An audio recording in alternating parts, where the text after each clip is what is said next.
എല്ലാ വനിതകൾക്കും എൻ്റെ ഹൃദയം നിറഞ്ഞ വനിതാശംസകൾ. നമ്മൾ കുറച്ച് വെണ്ട വിത്തുകൾ പാകിയിട്ടില്ലായിരുന്നു, അതെല്ലാം മുളച്ചിട്ടുണ്ട് കേട്ടോ. അതിൻ്റെ ഒരു സന്തോഷമുണ്ട് ഇന്ന്.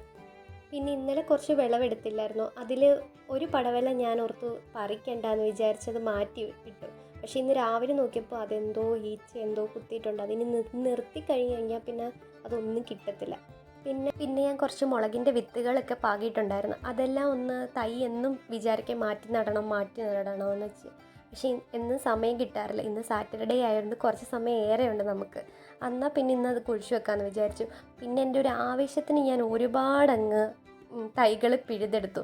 പിന്നെ ഇനി ഇതൊക്കെ എവിടെ കൊണ്ടുപോയി നടുവെന്നാണ് എനിക്കിനി അറിയാത്തത്. പിന്നെ ഇതുപോലത്തെ 2-3 പ്ലാസ്റ്റിക്കിൻ്റെ പെട്ടികളുണ്ടായിരുന്നു, അതിൽ പിന്നെ കുറച്ച് മണ്ണൊക്കെ നിറച്ച് അതിൽ കുറച്ചൊക്കെ നട്ടുപിടിപ്പിച്ചു. ശരിക്കും പറഞ്ഞാൽ പറമ്പിൽ കൊണ്ട് നട്ടുപിടിപ്പിച്ചാലുള്ള പ്രശ്നം എന്ന് പറഞ്ഞാൽ എന്നും നമ്മുടെ കണ്ണെത്തത്തില്ല. കാരണം എന്നും പോയി നോക്കുന്നതെന്ന് പറഞ്ഞാൽ ഇച്ചിരി ടാസ്ക്കുള്ള പരിപാടിയാണ്. പഠിക്കാനും കാര്യങ്ങളൊക്കെ ഉള്ളത് കൊണ്ട് നമുക്ക് എന്നും പോയി എത്തി നോക്കാൻ പറ്റത്തില്ല. അതുകൊണ്ടാണ് ഈ ഉള്ള സ്ഥലത്ത് വീടിൻ്റെ ചുറ്റുവട്ടത്തൊക്കെ ഞാൻ ഈ കൃഷികൾ ചെയ്യുന്നത്. മുളയുടെ ചുവട്ടിലുമൊക്കെ കൊണ്ട് നട്ടിട്ടുണ്ട്. ഇനി എങ്ങനെയൊക്കെ ആയിരിക്കും ഇത് പിടിക്കുന്നതെന്നൊന്നും അറിയത്തില്ല.